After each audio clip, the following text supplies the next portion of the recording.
All right, YouTube. This Detroit's HPTV coming to you out of Detroit. It's Thursday morning, the 21st, 6 a.m. Now, I don't know if a lot of you seen my video from yesterday. My video yesterday, I was talking about how the courts ruled that they were going to allow the illegal immigrants to possess firearms. They could get weapons. And it was a court ruling by an Obama appointee judge, down in Illinois. Now, a lot of people got in the comments and you know, they were outraged at the fact that the courts would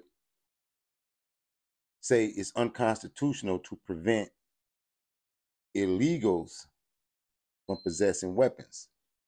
You know what I mean? Because of the Second Amendment. So today, or rather yesterday, we seen the Supreme Court Justice Ketanji Brown Jackson. And Ketanji Brown Jackson was talking about how the First Amendment prevents the federal government from being able to prosecute crime, and it hinders the government from being able to monitor the citizens of the country. So it seemed weird to hear one Democratic judge giving rights to the immigrants and to hear the Supreme Court justice taking rights from the American citizens. Now, I don't know if you guys remember Ketanji Brown Jackson. She was the Supreme Court justice who, when asked to define what a woman was, she couldn't define what a woman was. And as a citizen of the country, we're looking at a woman being asked by a woman what is a woman, and she couldn't define it. Yet she's Supreme Court justice. So now she comes out again, and what she wants to say is the First Amendment should be reconsidered as it relates to monitoring the citizens and dealing with their social media, with censorship on Facebook, censorship on Twitter, censorship on YouTube. They're trying to ban TikTok. And then when she says that, you gotta, like I always tell my subscribers, listen to the words they say. But she said at critical times they need to censor. Like right about now, with the election coming, they want to silence us. And it's interesting because there's a subscriber in this community that's a researcher. And the subscriber makes a lot of suggestions in the comments. And the subscriber was like, Dre, you need to put out as much content as you can now, because in a minute you won't be able to put this content out. And I know that sounds a bit Orwellian, and I don't know if you know who James Orwell was, but he wrote the book 1984 that became a movie, 1984. You guys should check it out. But she was saying that you need to put out as much content as you can because they're going to stop you from putting out content. And like I said, over here we're not conspiracy theorists, and we don't fearmonger. But every day in this country, it gets stranger and stranger, and it gets more sinister when it comes from the left. Now, before I get off into the clip, the most recent clip, I want to give you a reminder of Ketanji Brown Jackson when asked that question when she was being confirmed for the Supreme Court justice. And this is going to be for fair use under the 1976 Copyright Act for educational purposes and commentary. Check out how she answered this question.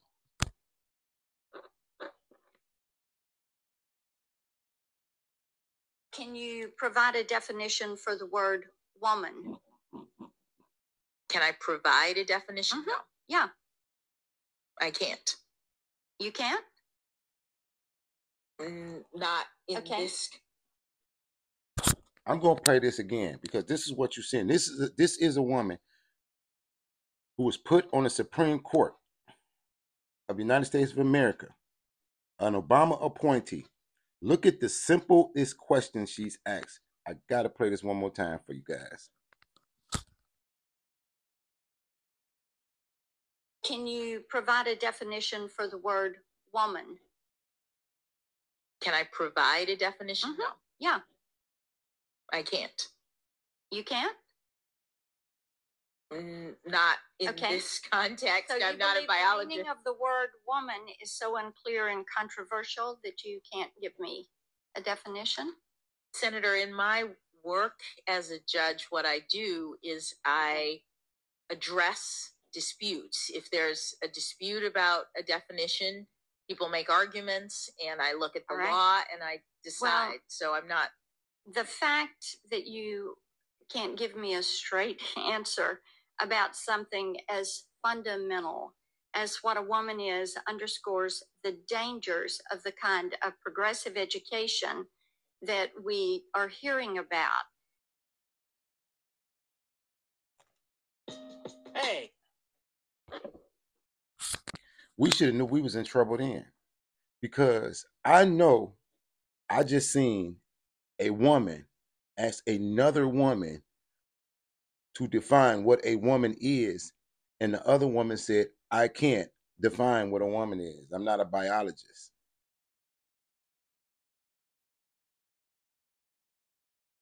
This is the liberal left. These are the people who are stripping the country of their constitutional rights and are eroding the moral fiber of this very nation. You know, these are the people who are going against God and country. I got one more clip, and this is the clip from yesterday when they're talking about how they're going to censor the media. And this is crazy because, you know, I get up in the morning because a lot of subscribers in the community, they like for me to make the videos in the morning early when they go into work or different things like that. But it seems like every morning you get up, the plot thickens. You know what I mean? It gets more and more sinister. It's like the left is like a bully that just keeps bullying and bullying and bullying and backing you in the corner because they have no limit of what they will take from you until you stop them. You know what I mean? That's what it reminds me of.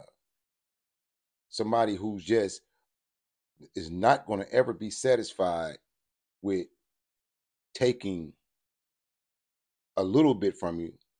They want to take it all. So let me find this other clip for you guys.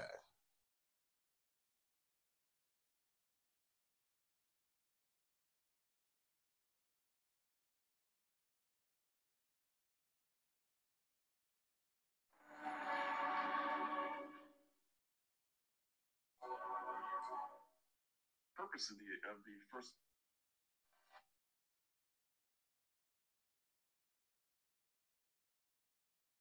This clip is from The Hill. Shout out to The Hill.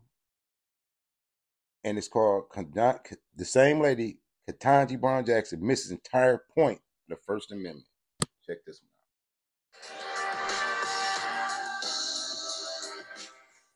Is it a problem that the First Amendment hamstrings the government when it tries to censor speech?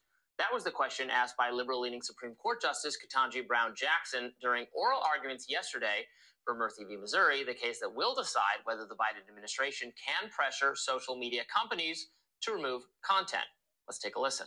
Justice Jackson? So my biggest concern is that your view has the First Amendment hamstringing the government in significant ways in the most important.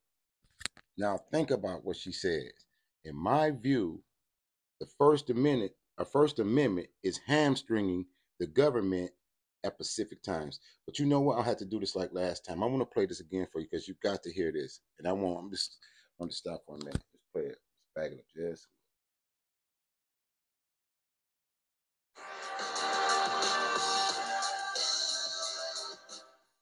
Is it a problem that the First Amendment hamstrings the government when it tries to censor speech?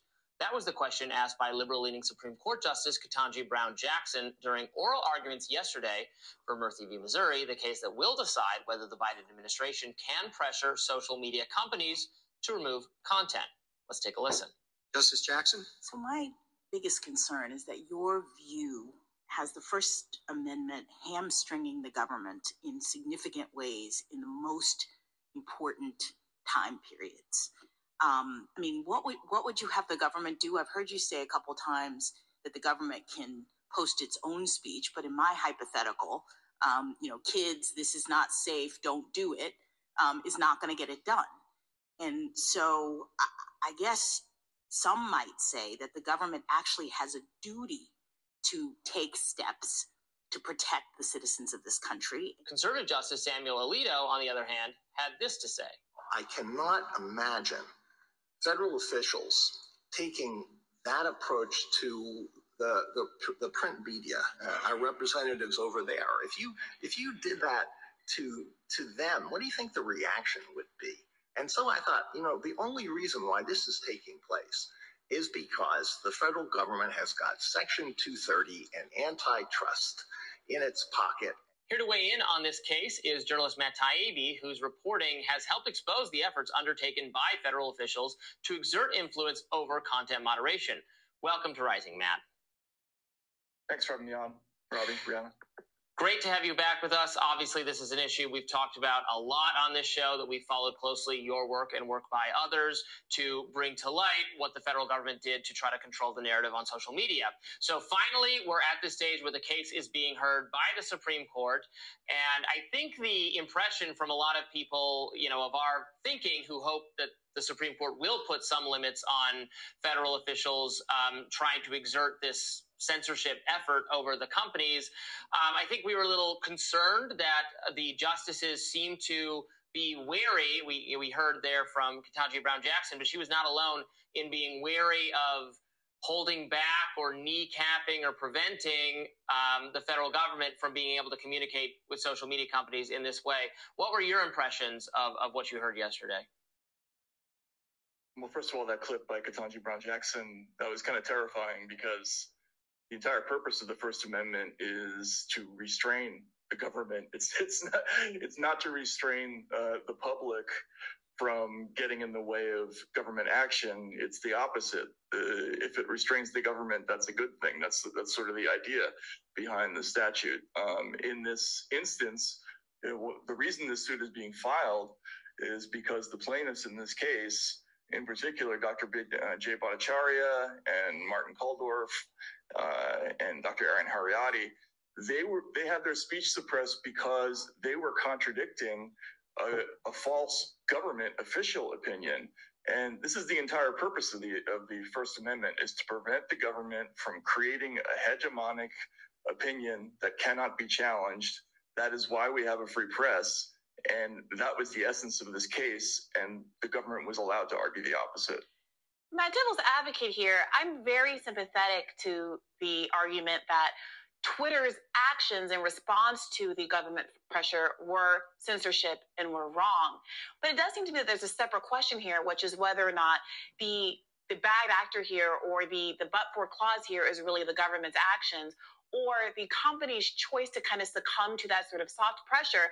There did seem to be a lot of discussion of this case, National Rifle Association versus Volo, and it did seem that most of the judges, including the liberal judges, not exclusive to them, are making the case that case featured direct coercion from the government of a business that's saying that they were going to blacklist a business if they did not censor or reject the NRA. in this case, I know here on the show we talk about the kind of soft pressure and the possibility of threatening social media companies with Section 230 rule changes that could basically end the ability of a lot of these businesses to function and the like. But I'm wondering if in this case, in these oral arguments, that kind of more direct pressure was raised, or is the question really whether the government is allowed to flack, if the government is allowed to reach out and make its preferences known to a social media company, as long as a social media company has the power that something, it isn't feeling, I think, really directly coerced with real threats of some damage, pecuniary or otherwise, happening to their business if they don't comply with the government's requests? Well, Brianna, I mean, that's a good question, but there were so many instances of the government making that overt threat that you refer to that the solicitor, the Deputy Associate Solicitor General Brian Fletcher, had to list them in advance, essentially introducing them as sort of adverse evidence at the beginning of the case in order to downplay their seriousness. In the summer of 2021, the president himself, Joe Biden, said that Section 230 needs to be immediately revoked because the companies are promoting falsehoods. There was the same thing was said by the White House press secretary, Kate Bedingfield. The Surgeon General said something very similar, that we need to take appropriate regulatory measures in response to this kind of misinformation. Renee DiResta, who was the research director of the Election Integrity Project, which was sponsored by both the State Department and the Department of Homeland Security, talked about using Section 230 to bring these companies to heel. This was an overt threat. And also, I would add, in the Twitter files, we found ample evidence of correspondence among Twitter's executives in which they described how they understood the regulatory changes that were being proposed as a threat that they must answer if they, in order to get the government off their back, they would have to comply with the government's request to let them in on the moderation process. So we saw that in the internal correspondence. So there's both overt and less obvious evidence of this. That's not missing from the case. That's a feature of the case. In fact, the government going public with those threats, I think, was sending a very strong message that not only I'm gonna stop for just a second. It's like every day the government gets more and more bolder. You see how I say the government is just going public with threats. You know what I mean? The censorship, and then how she talked about censoring people at critical times. What they really trying to do is shut down the voice of dissent as it gets closer and closer to the election. Because think about this. Everybody knows Joe Biden is not going to debate Donald Trump. So at this point, you got to stop the debate. How do you derail the campaign? You know what I mean? The weaponizing the judicial system is not working because the people are standing up and seeing it. The patriots are rallying around, their candidate. So the very fact that they could come to the public with an open-ended threat shows you that they becoming drunk with their own power. Not only the companies would hear it, but the public would hear it. So I disagree with the notion that they didn't make that overt case, even though Fletcher said that. And can I just make a quick follow-up to that? Do you have a sense that there could be a way to distinguish between, let's call it more soft pressure, the government saying, hey, I prefer that you don't let this fake post of a family member of a president stay up on Twitter, that request can be acceded to or denied, versus the kind of regulatory threats that were coming from the president? Do you think it's worthwhile to make that distinction, or do you think that both kinds of government contact with these kinds of companies should be precluded? Well, let's just talk about what did happen, right? The analogy, and the justices compared it to what would happen with, say, the Associated Press or the New York Times. The analogous conduct would be calling up the editor-in-chief or the publisher of the New York Times, or let's just say a local television station, and saying, we're going to pull your FCC license unless you do X, Y, or Z, or unless you hold this story. That would be such an inappropriate call that, you know, the person who even answered that call on the press end would be in serious ethical problems, I would say. But they didn't just do that. In this case, they went straight to the heads of the company, but they also had an industrial scale operation to do this. It wasn't just occasionally, hey, let's make a phone call and make our feelings known. They had a sort of private highway to all of these companies where they were funneling mass requests. Now, what I would say would be okay and is appropriate, in fact, even desirable, is if the president gets up and uses the bully pulpit and says, you know what, I don't like what's on Facebook. They made a mistake here, here, and here. Here's what I think the truth is. And, we see these posts that say something else. That is the entire purpose of the bully pulpit. The president has an enormous megaphone to counter that kind of thing. What's not appropriate is doing it in private and coupling it with a threat. And that's what happened in this case. Yeah, I've been looking at the case law for, job owning is the legal term here, where the government tries to extort a private actor to do something that they couldn't get through a legislative remedy or haven't tried to get through a legislative remedy. There are cases of, I think, phone companies having dealt with. There are some examples of the past, but it's not been a well-developed or well-fleshed out category of law. So look, it's an open question, obviously, because they're litigating it now, whether this contact was not just inappropriate, but unconstitutional. And if the Supreme Court ends up saying, as unfortunately looked like it might be the case based on their line of questioning yesterday, that, look, you might view this contact as inappropriate, but it doesn't actually violate the Constitution, then the question, I guess, becomes there could still be a legislative remedy.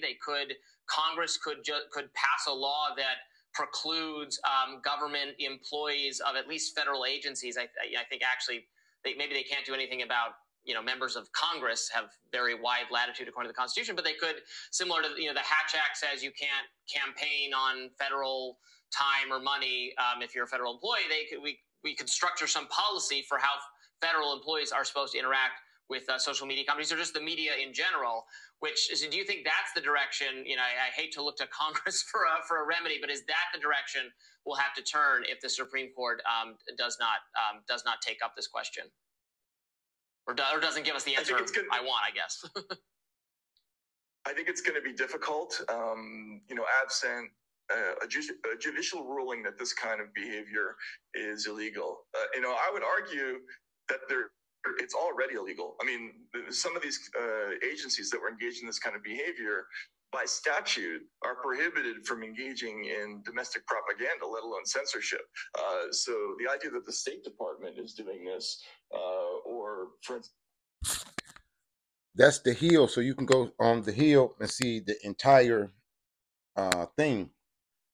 And I played most of it, but are you processing what it is you're hearing? What you're hearing is that the federal government under the Dems are now stooping to censorship. They've already weaponized the Department of Justice. You know what I mean? It's like